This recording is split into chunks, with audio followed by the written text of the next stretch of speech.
Love గురు. మన అరవింద్ అయితే హ్యాపీగా మలేషియాకి వెళ్ళిపోయి డబ్బులు సంపాదించుకొని సెటిల్ అయిపోయాడు. ఇంకా పెళ్లి చేసుకుందాం అని చెప్పేసి ఇండియాకి అయితే వస్తాడనమాట. ఆన్ ది అదర్ సైడ్ మన హీరోయిన్ లీలా హీరోయిన్ అవుదాం అని చెప్పేసి ప్రయత్నాలు చేస్తూ ఉంటుంది. అండ్ ఇంకా వీళ్ళిద్దరికి మ్యారేజ్ జరిగితే ఏం జరిగిద్ది ఇది మీరు థియేటర్స్ చూస్తారనమాట. అండ్ ఇంకా ఓవరాల్గా ఎలా ఉందని విషయానికి వచ్చేస్తే ఏంటి ఫెస్టివల్ అని చెప్పేసి ఫుల్గా బిర్యానీ పెడతాను ఫిక్స్ అయిపోయారా ఏంటి? Okay, save your precious money, have a wonderful biryani, have a good sleep. I'll make it very very short man. ఇదేమి కొత్త స్టోరీ కాదు, అండ్ అవుట్డేటెడ్ స్టోరీ. ఇంకా సింపుల్గా చెప్పాలంటే నాకైతే మన అల్లు అర్జున్ గారి హ్యాపీ సినిమా గుర్తొచ్చిందనమాట లిటరల్లీ. కానీ దాంట్లో బలంగా గట్టిగా హార్డ్ హిట్టింగ్గా మన ఎమోషన్స్ అయితే కొంచెం గట్టి కొట్టారనమాట.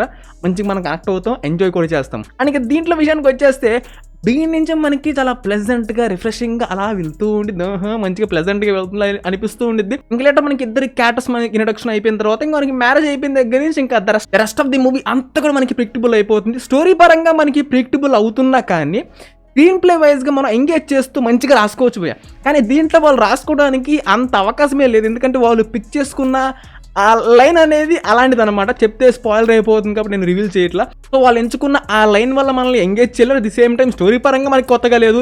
ఇదేంట్రా బాబు ఎంత విపరీతంగా సాగా తీస్తున్నారనే ఫీలింగ్ కొడుతూనే ఉంటుంది అనమాట. పిచ్చ బోర్ అండ్ డల్గా పోతూ ఉంటుంది స్క్రీన్ ప్లే అనేది.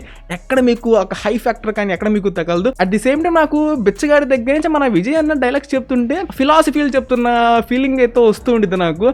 అంటే ఆయన లైఫ్లో జరిగిన ఇన్సిడెంట్స్ ఎక్సెట్రా వల్లేమో ఎందుకో తెలియట్లేదు, కానీ నాకైతే ఈ మూవీకి అయితే ఇంకా విపరీతంగా కొట్టేసింది అనమాట. నాకు మొత్తం ఫిలాసఫీలు చెప్తున్నట్టే ఉంది నాకు. అండ్ ఇంక ఈ ప్రీ క్లైమాక్స్లో అయితే ఒక ట్విస్ట్ రివీల్ అయింది భయ్య. నాకు అది చూసినప్పుడు ఏంటన్నయ్య ఇన్ని సంవత్సరాల్లో మీరు ఒక్కసారి కూడా వెతకటం కానీ సెర్చ్ కానీ చెయ్యలేదా అని అనిపించింది. సో అంత దారుణంగా ఉంటుంది అనమాట అక్కడ ట్విస్ట్ అనేది. ఆన్ ది అదర్ సైడ్ మనకి ఎమోషన్స్ అనేవి కొంచెం ఫోర్స్డ్గా మన మీద తీసుకొస్తున్నారేమో అనిపిస్తూ ఉంటుంది భయ్య. అండ్ ఇంకోటి బాగా అబ్జర్వ్ చేశాను అబ్బాయి, మధ్య అన్నయ్య సినిమాల్లో ఏంటో క్లైమాక్స్లో సిస్టర్ సెంటిమెంట్ కొంచెం గట్టి కొట్టేస్తున్నాడు కొంచెం ప్రతిసారి. మొన్న లాస్ట్ టైం పెంచగాడు అంటే ఇప్పుడేమో దీంట్లో కూడా నెక్స్ట్ వచ్చే దాంట్లో కూడా ఉంది అంటే ఏదో ఉంది సంథింగ్. ఆయన లైఫ్లో జరిగింది ఏమన్నా దీని మీద పెడుతున్నారో లేకపోతే అది స్క్రిప్ట్ వైజ్గా అలా ఫ్లోలో వస్తుంది తెలియదు మరి.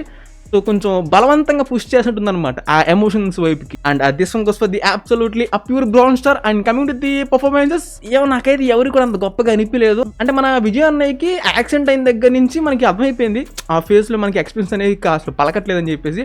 And the rest of the heroine కానీ the rest of the remaining actors అందరూ కూడా ఏమో నాకైతే అంత గొప్పగా అనిపించలేదు. And coming to the music అంత పెద్దగా అనిపించలేదు. అండ్ ప్రొడక్షన్ క్వాలిటీ సినిమాటోగ్రఫీ బాగానే మెయింటైన్ చేశారు. సో అది విషయం అయితే that's the review on love Guru. And yep, that's it. Subscribe if you enjoyed, and I'll catch you on the next one.